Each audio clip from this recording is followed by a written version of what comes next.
I believe more and more that we are going to have to talk in Europe about reforming our political system, which is based on free democratic elections, in order to be competitive. Because the path that Uzbekistan has taken, the path that Vietnam has taken, the path that China has taken, that is an extremely economically efficient path. If we Slovaks have our wits about us, Uzbekistan can be our gateway to Afghanistan and other countries in the region. It is up to us whether or not we are ready to cooperate, but I believe that the steps we have taken today are decisive, because the conversation with the president was incredibly open and constructive. We have paid a huge amount of attention to energy, because Uzbekistan wants to embark on the construction of a nuclear power plant, because Uzbekistan is a country that is very free to make its own decisions in terms of adopting the technology that it wants to use. So it will certainly be Russian technology that will be used, particularly here in Uzbekistan. We are both of the opinion that if defense spending is to be increased, it cannot end up with us increasing defense spending at the expense of other areas and then buying weapons in the United States or in Israel. Our duty is to produce as much as possible at home.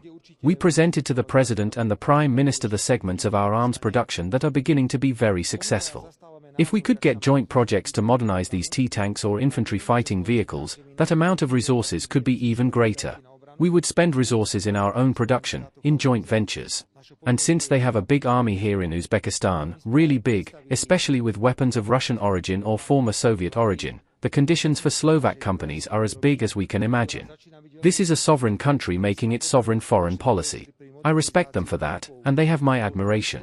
As far as this style of politics that they're doing, I'm trying to make a sovereign foreign policy?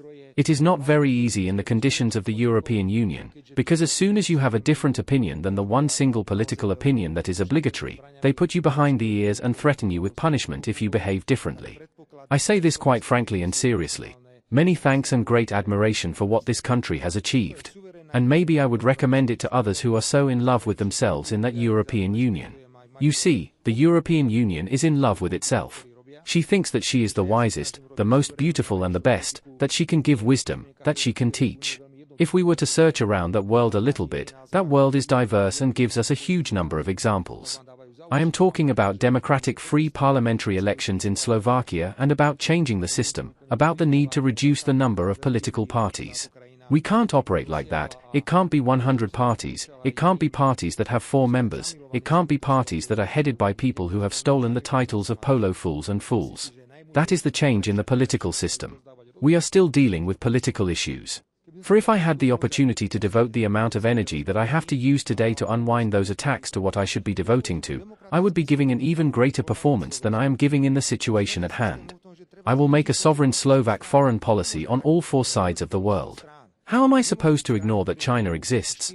How am I supposed to ignore that there is a Russian Federation, that there is Vietnam, that there is India, that there is Uzbekistan and Kazakhstan? I'm supposed to ignore that? Not to mention that there are significantly more economic opportunities in these countries than elsewhere. Well then, let's go, but I'll go to France tomorrow as well. And what do you think we're going to get the same opportunities there that we get in these countries? So the opposition will always criticize everything and will always resent everything at any cost.